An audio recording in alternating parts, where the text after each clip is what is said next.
Check 1 3. Well, this is Azalineage out of the Lineage family. Anda sedang mendengar Kinabalu Podcast with Ricardo and Ken from Sabah. This is Kinabalu Podcast. Now me I say the only good system is a sound. What up, man? What up, man? Podcast ini dibawakan khas kepada anda oleh the 3rd Global Agritech Summit 2024. Come and join us this upcoming 8th and the 9th of October at Sabah International Convention Center, SICC, for an amazing event in celebration with the future of agriculture. Yeah, man. Don't forget the camera is there, so kita kena sekali-sekala tengok di kamera jugalah.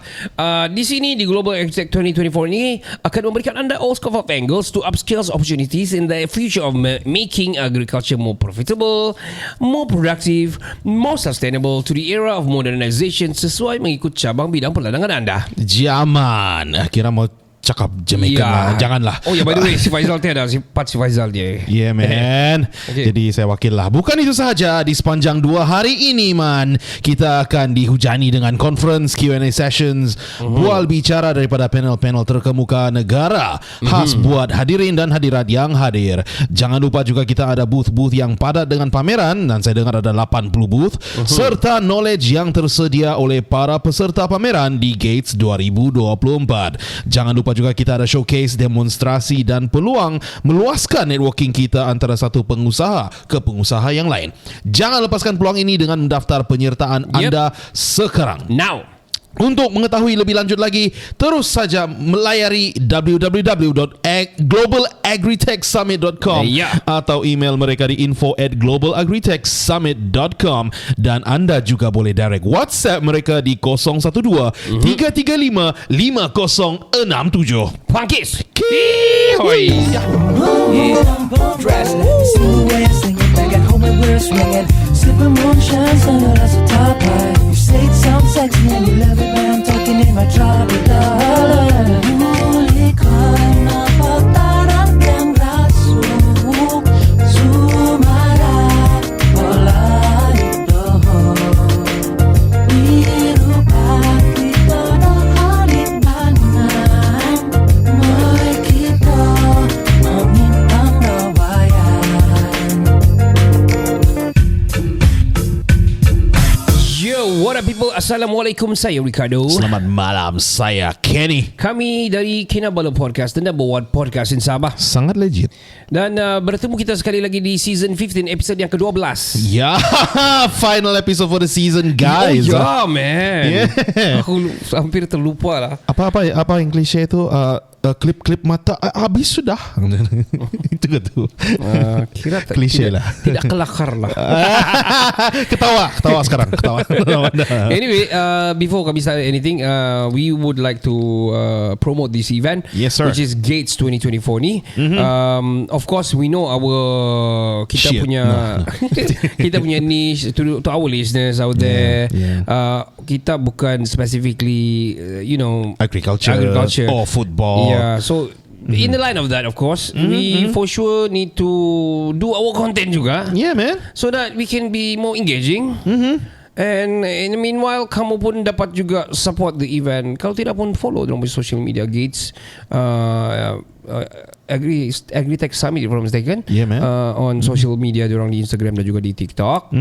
Happening this 8th and 9th of October 2024. Dalam sebulan lagi lah. Ya, dalam sebulan lagi. Yang mana diorang organize satu event international. Dan apa kelebihan mereka? Seperti product talk yang kita sudah berbincang tadi dengan Mr. Dalen. Ada dia bukan saja locally, dia bukan saja nationally, tetapi dia internationally dengan 15 negara yang terbabit dalam ni conference ni. So antara dia lah yang kau ingat lah, Bhutan ada, Uganda, Vietnam, India, Indonesia, Singapore. Wow, amazing man. Dan bagi aku semua yang macam negara-negara tu yang sebut tadi adalah pengeluar agriculture dan dalam ini industri lah. Betul. Dan yang saya heran, Singapore agriculture, they are into that. Maybe in terms of tech lah kan, and waste management. Waste management, their water supply management, because to water their greenery there and all that. So this brings me to wonder lah, diorang ada apa ni, teknologi yang buat farming dalam buildings ke apa I ke? believe so. Damn. I believe so because diorang land sangat kurang di sana. Kurang. But what I can tell about Singapore by experience lah, walking there, you know, side walking there, diorang sangat bersih. Oh. Dan di mana hijau, it will be green. Di mana hijau, it will be green. Yeah. Damn. Orang main dia tidak macam separa-separa, you know, yang macam kuning-kuning ke apa. Yeah, It will- everything's green. they make sure it's green. So even diorang punya, you know macam ada land yang terbiar kan, diorang tetap ada maintenance untuk potong and everything. Dia nampak sangat cantik and solid. Kira yang come to mind is hutan Clementi lah kan. Kira Oh ya, cantik lah kan. maybe sebab tempat orang hiking, beriadah dan sebagainya, tempat cari hantu. But I think Pulau Ubin nama tambah lah kira. itu banyak babi hutan kan orang sana. Kita tahu, kita tahu lah. Kira babi pun dimakan lah sana kan. Dikasih makan lah kan. Ya. Dah tahu lah. Dah tahu lah, This is dah tahu just lah. me assuming lah. But kalau ada babi hutan, meaning to say the forest is quite deep juga, quite Natural. yeah, quite natural juga lah. But we never been to Pulau Ubin by the way. No. Yeah, but Do you wanna go? Yeah, if we got chance, why not? Kan? Yeah. So, kita promote event. Datanglah kamu pada 8 dan 9 di SICC 8 dan 9 Oktober di SICC Sabah International Convention Center. You need to go. Banyak program dorang. I think dorang cover most of these orang bilang levels of agriculture and technology combined together. Damn. And interesting part, dia ada summit which is ada international punya speakers, ada program ataupun ada Q&A between the audience and also the speakers. Yeah. Panel-panel diorang. So bagi aku sangat bagus, especially kalau yang di Sabah ni, kita patut take advantage because dia dibuat di Sabah internationally. Yeah. Untuk kenal-kenal, get involved ataupun bertukar-tukar pendapat dan buat kita punya networking juga. Ya, betul. And ini juga peluang emas kamu untuk mengenali mungkin agriculture di luar negara and how do you adapt it to our situation in the state or nationally kan? Yeah, man.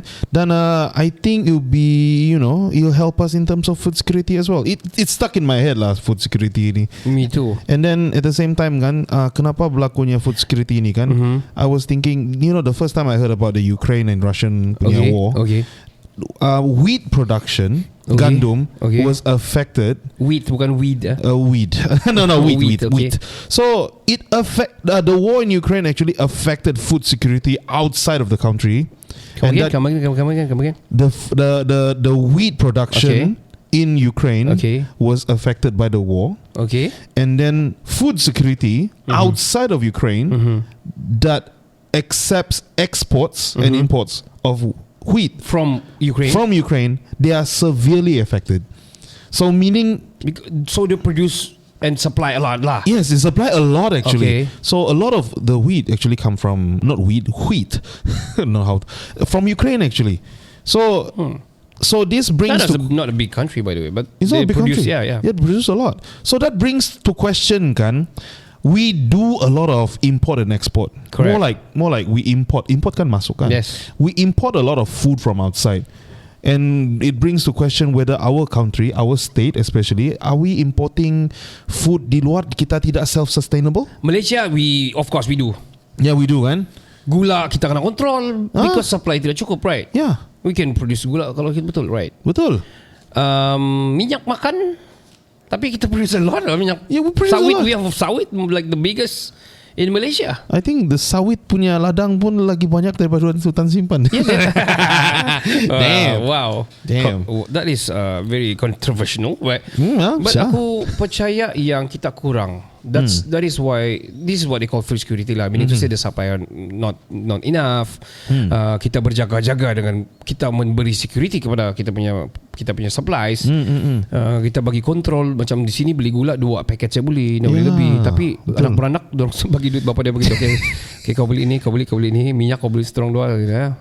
Masa itu jangan kau mengaku saya bapa kau ataupun saya anak tak kau. payah, because orang dah tanya pun. Tapi kau balis selang-seli. Satu ini, lepas tu ada satu orang baru anak kau. Ini kau sekali keluar dari kedai, satu kereta masuk. Sial. It's same household. Yeah, that's how you defeat the system lah kira. Yeah, well, if you want to defeat the system, I think kita tidak boleh salahkan dia orang berbuat demikian. Betul. Yeah, because memang they need it. Yeah. Cuma ada orang bilang kapitalisnya yang lagi teruk. Dia orang dapat the supply background secara underground and they control it specifically in the rural area. Kau mau gula? Kau mau banyak? Dia bilang boleh, tapi ni harga sudah double, you know, stuff like that lah. That's why KPD and KK Allegedly nak berani Nak berani claim. Takut salah apa. Tapi it's true lah. I mean I saw it on TikTok, so I think it's true because it is. So you believe TikTok now? I believe TikTok are all real. because the account is KPD and KK punya account. Okay lah. Kira gitulah. Claim lah. Cover. Jangan kita buat Ada gitulah. blue certified ke? Ya, blue certified. Okay lah, ya. Yeah, so dia orang pergi serbu yang mana gula. Ya, I saw that. Kamu simpan tapi kamu jual gini sih kami I kasi think double it's price. everywhere on YouTube, Shorts, man. on Instagram Reels and all. Ya, kira kerajaan buat kerja lah. Yeah, of course. Sila buat kerja. Kalau dia orang nak buat kerja, dia orang nak prove ni Gates. Right. Betul.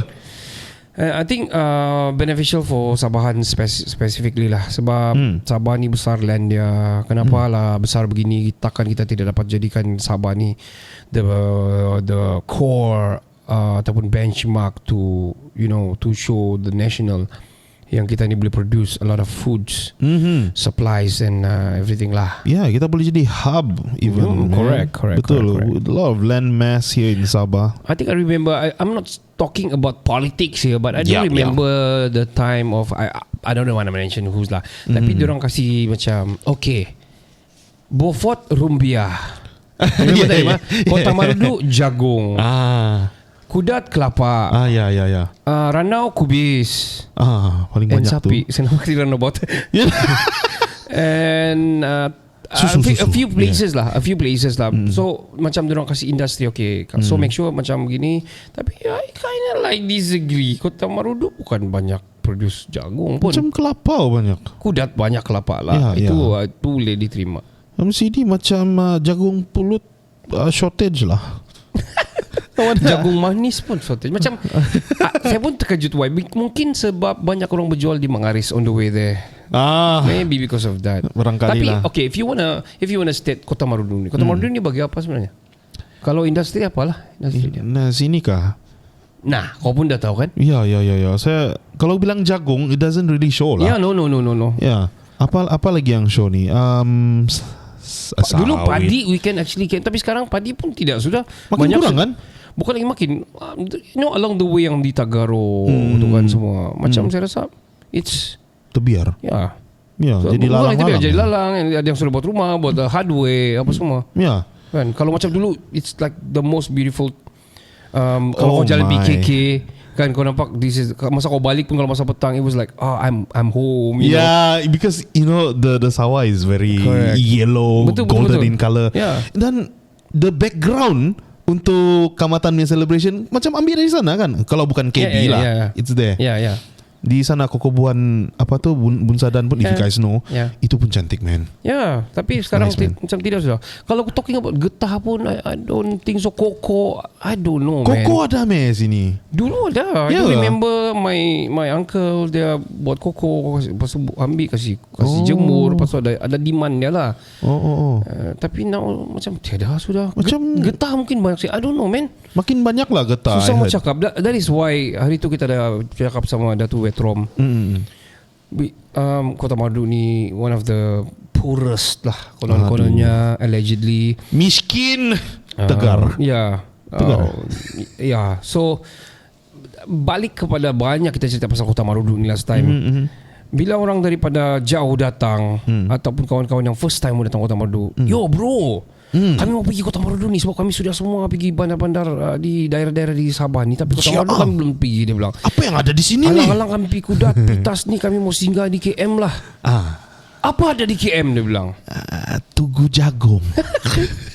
So ini bukan Survey. Kenapa? ya, itu antara orang cakap lah survey. Ya. But apa ada di Kota Marudu sebenarnya? Kau mau cakap okay, bila kamu nampak di shots ataupun di reels di TikTok kan mana-mana kalau kita post ni, kamu akan tanya, Kota Marudu ada ni bah, Sorin Sim. Oh guys, daerah lain pun ada dorang punya lagi cantik lagi. Ya. Of course ada. Kita bangga dengan Sorin Sim. Of course. Yes. Kita bangga dengan Teringai. Kita bangga dengan Bingkok, dataran Bingkok kita. Kita punya tepian pantai. Yeah, and the mangroves. Hutan kita, mangrove dan sebagainya. Tapi what is the main attraction? Apa yang kau mau cakap sama kawan kau ada? Di Kota Marudu best bah ada ada apa kan? Kami bukan mendowngrade because kami orang Kota Marudu. Kita orang Kota Marudu. Yeah. Tapi to be frank, susah kita promote apa yang ada. Ya, betul. Dan kita jadi blur. Okay, kalau macam Kota Blut, for example, Kota Blut lah kan kita talking about Kota Blut. Saya dari Kota Blut juga. My grandpa is from Kota Blut. Carabao. Terpasuk. Yeah, probably orang Kota Blut akan nampak this podcast or all. Diorang ada sawah padi yang sangat betul. Diorang boleh claim kalau sawah padi. Ya, itu serius. Itu serius. Kalau bilang sungai and glamping and all, camping, diorang ada banyak. Pung, man. Ya, ada a lot. Yeah. Diorang boleh nampak the mountain. Diorang ada industri perladangan dari segi, maksud saya sapi, kerbau dan kuda. Yeah, man. And Yeah, they man. claim it. Diorang boleh cakap itu. Yeah. KB ada ini. It's part of their budaya even. Yeah. Yeah. Tapi Kota Marudu kind of sad, man. Bilis. Tapi itu pitas. Ya. Ya, itulah. Man, ada apa? So bagi aku macam personally, kita pernah cerita ni benda. Talking about Aomori, Japan, because kita banyak reference di sana macam mana. Diorang kampung, Aomori is kampung. Yeah. Prefecture of course, tapi diorang ni terdiri daripada beberapa daerah yang kira suburban. So diorang punya core business adalah agriculture. Yeah, it is. So diorang menaikkan diorang punya estetik dari segi itu. Contohnya lah, diorang ada mascot untuk agriculture diorang. Ya. And diorang betul-betul macam jadikan orchard ni, diorang punya ladang ni, ladang yang kau boleh melawat, membayar, masuk, boleh makan percuma dan sebagainya. And the apple is huge as heck, man. Yeah, it's as big as the head. Yeah. I mean your head. Yeah, my our head. lah. Big heads. Yeah, so kita pernah cakap dulu di podcast sebelum ni, kalau kita naikkan estetik kita dari segi artistik, because ini macam di Perancis, di Itali, di Rome sana, di Venice, diorang punya arkitek lama diorang biarkan dan preserve. Macam kita di sini, kita boleh build arca. Saya pernah cakap ni, I think mungkin dia funny, arca ni cantik. Carilah satu artis yang pereka arca ni, apa nama builder, call this arkitek ni, pengarca. Artis lah, Pengukir arca lah. Pengukir lah, Yeah. mason lah. Yeah. It is mason, right? So Mason artist. Mason artist. So diorang boleh buat satu arca yang besar. Bagi aku biar besar daripada bangunan di Kota Marudu ni. Di bawah dia ada taman-taman, tempat ambil gambar. Lepas tu biarlah dia dirasmi oleh Perdana Menteri or something. Percayalah, dengan arca ni orang akan bergambar dan dia akan jadi viral di Kota Marudu. Dia akan cakap ada arca ni. Some people want to come just to ambil gambar dia saja. Yeah. Kau buat ni arca, kau kasih signifikan buat beberapa. For example, di taman satu ada, di sini ada, di Pekan ada satu, di Goshen ada satu. For example, di Lotong, probably di Radu ada satu. For example, where about people need to take all of the pictures yang all of this arca untuk kasih cukup. Saya sudah check 1 of 6, 1 of 2 of 6, 3 of 6. Macam di Jepun ni kan, there's this taman near a huge temple.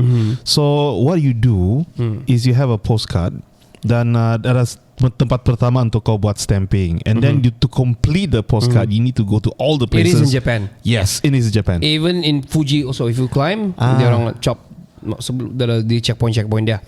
So what I'm saying, macam mungkin kita something like that, something like that, which is kau up to you lah, kau mau kasih habiskan tak kasih habis, it's up to you. But dari satu arca ni pergi ke arca yang satu lagi, kita famous dengan artistik yang sebegitu bah. For example lah, kalau Kota Marudu ni ada Rawilson Batuil lah, kita buat satu tubuh dia or something, ataupun something bola sepak related probably, ataupun apa-apa yang kita pernah hasilkan di sini yang okay, dia orang sudah buat jagung, tapi buat properly lah jagung ni. Funny jagung man, to be frank. It doesn't look like jagung kan? No man. Sorry to say, so sorry kita to orang Kota Marudu. Tapi kita sayang Kota Marudu because of that. Kita mau bagi idea. We should have begitu. Kalau kita tak boleh create, kita tiada Gunung Kinabalu, kita tiada ada sungai yang mungkin dekat dengan pekan kah dan sebagainya, kita boleh naikkan. Ataupun kita boleh buat sports complex. Come on. Bertahun-tahun sudah. Aduh. We should have, itulah macam saya cakap. Kita boleh buat mall. One big mall, kasih dump in satu mall sini, kasih naik tu ekonomi di mall itu, di mana sekitar dia pun akan ikut berlaku. Ada macam-macam di dalam itu, bisnes macam-macam berlaku, banyak merchants dan sebagainya, yang mana ekonomi di sekitar itu pun akan berkembang. Yeah, that's true. Tapi peruntukan, and then we'll see how it goes in the next few years, since kita punya new kita punya Datuk Weterum pun banyak bercakap pasal pembangunan kita di sini. You can check out the previous episode on that one. It's on TikTok as well. Dan ada beribu-ribu likes di sana, beribu-ribu view. Dan saya rasa one of it is that kita punya daerah ni pengeluar atlet-atlet juga kan. We are not bad in that term as well. Correct. Yeah, in terms of footballers juga. Walaupun kita tiada kompleks. Yeah. Look at the determination of our athletes here. Yeah, in Kota Marudu. Gila lah. Sampai kita latihan, kita buat sukan, kita pinjam di daerah lain. Yeah. Like us, like daripada zon 1 Kota Marudu pergi Kota Belud. Yeah, man. Dari zon 4 if I'm mistaken pergi Granau. Pergi Granau, yes. Kan? So daerah buat di sini saja kan. Ya, buat sini saja. Easier lah, okay lah. Dan dari bukan mau komen banyak sangat pasal itu, tapi banyak rekod dipecahkan baru-baru ni saya nampak. Wow, that is great. Sounds great, man. Yeah, but talking about sukan ni, record breaking, actually record to actually create the record actually you need to have it has the criteria for records, for sports records ni kan. Perlu diambil secara analisis mengikut fasiliti yang disahkan. So untuk kau kira rekod berlari di rumput dan berlari di track adalah sangat berbeza. It's different. Yeah. So actually record tu is very hard untuk kita cakap itu adalah sah. Yeah, sebab dia melibatkan banyak aspek lah. I see. The conditions of the tempat berlari itu. Yes. Yeah. The qualification of the officials pun perlu diambil kira. Yes, that's true. Yeah, that's why lah untuk kita qualified dan mencari apa sebenarnya ada di Kota Marudu ni. Kalaulah kita dari segi agriculture, kita ada banyak ladang. Betul. Kita menghasilkan banyak sawit, getah, koko dan sebagainya. Betul. Bagus kamu pergi ni event yang kita akan cakap bersama dengan Mr. Dylan sebentar lagi. Yeah, man. Jadi jangan ke mana-mana. We're gonna take a short break. We'll be right back right after this. Your systems are offline. Kopi sinangan kumada kayo to insanan, yoho huguan, ontok tempo diki, makimangaw kau Kinabalu Podcast nomor 1 di Biswang Pambangunan Sabah. Ya, podcast ini dibawakan khas kepada anda oleh the 3rd Global Agritech Summit 2024. Come and join us to this upcoming 8 and the 9th of October at Sabah International Convention Center, SICC, for an amazing event in celebrations with the future agriculture. Di sini di Global Agritech 2024 ni kan, kita akan memberikan anda all scopes or angles to upskills opportunities in the future of making agriculture more profitable, more productive, more sustainable to the era of modernization sesuai mengikut cabang bidang perlandangan anda. Yes, kalau bukan itu sahaja, di sepanjang 2 hari ini kita akan dihujani dengan conference Q&A sessions, bual bicara daripada panel-panel terkemuka negara khas buat hadirin dan hadirat yang hadir. Tidak lupa juga kita ada booth-booth yang padat dengan pameran serta knowledge yang tersedia oleh para peserta pameran di Gates 2024. Selain itu juga kita ada showcase, demonstrasi dan peluang meluaskan networking kita antara satu pengusaha ke pengusaha yang lain. Jangan lepaskan peluang ini dengan mendaftar penyertaan anda sekarang. Untuk mengetahui lebih lanjut lagi, terus saja layari www.globalagritechsummit.com atau email mereka di info@globalagritechsummit.com, dan anda juga boleh direct WhatsApp mereka di 012-335-5067. Baik, kita bersama dengan kita di Ken, the main person, the man behind the scene of Global Agritech Summit. Welcome to Kinabalu Podcast, Mr. Dylan. Thank you, Ricardo and the team. Thank you very much, Kinabalu Podcast. Yeah, Kita perlu berterima kasih kepada you all lah. So, Mr. Dylan, you are in Kuala Lumpur right now, right? Yeah, saya di Kuala Lumpur. Okay, how's Kuala Lumpur weather, bro? Well, weather is unpredictable. I see. Last week cuma hujan lebat, minggu ni semua panas, so begitulah. Okay. Wow. there might be. I heard and saw videos of a few more sinkhole happening in Jalan Masjid. Jalan Masjid Jamek, right? Yeah, sinkhole dia ada, so itulah. Kita pun we have to pray for them lah apa terjadi. Correct. We will. Do you think, like, do you agree that it cost of the pembangunan negara kita probably because of agriculture juga? You know what I mean? What I'm saying, mungkin penanaman pokok di bandar ataupun penanaman pembiaran ataupun membiarkan hutan, yang beberapa hutan tu dibiarkan di kawasan Kuala Lumpur probably, I don't know. What do you think about that? Sangat setuju. Okay. Sangat setuju. Saya sangat setuju. Kemungkinan kebanyakan padat dengan bangunan-bangunan ni, mungkin like baru bro bagi tahu sekarang ni kita perlu lebih ke arah penanaman pokok. Betul. I don't know untuk I understand. I think I also agree to that. Ya, lebih kepada penghijauan bandar lah Correct. kira kan. Wow. Betul. Okay, Mr. Dylan, we are here actually to promote this event. This is the 3rd Global Agritech Summit 2024. Why Gates ni? Hold on. Okay, are we? Can you hear us? Yes. Okay. I'm on. Okay, why do you pick Sabah as your 3rd event for the 3rd Gates? Well, sebelum if I can allow a few minutes sebelum saya bagi tahu kenapa we pilih Sabah. Boleh. This third Agritech Summit actually is taking place 2nd year physical. Okay. First year kita organize secara physical di Kuala Lumpur, Bank Rakyat pada 2019, dan pada 2020 we organize secara virtual via online. So kita break into 6 session.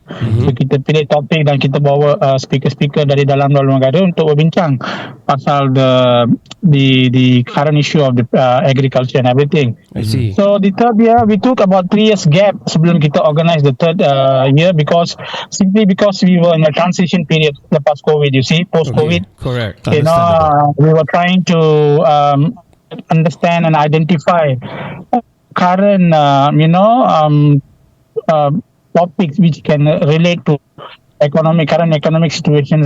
So kita tahu for the first after 2020, 21, 22 is more like into healthcare, all these things. So of course, then bila kita tengok 2023, there's a transition into the food security. Okay. As you can see, there was a transition. People start to focus on food security, sustainability and everything. So kita rasa it would be an apt time kalau kita start this Global Agritech Summit, because ours is simply because is basically on a very niche towards the agritech sector, which covers the entire 360 degree. I see. Jadi kenapa kita pilih Sabah ni adalah salah satu soalan yang sangat orang kata bagus. Kenapa orang Kuala Lumpur ni nak datang buat event dekat Sabah? Especially global gitu.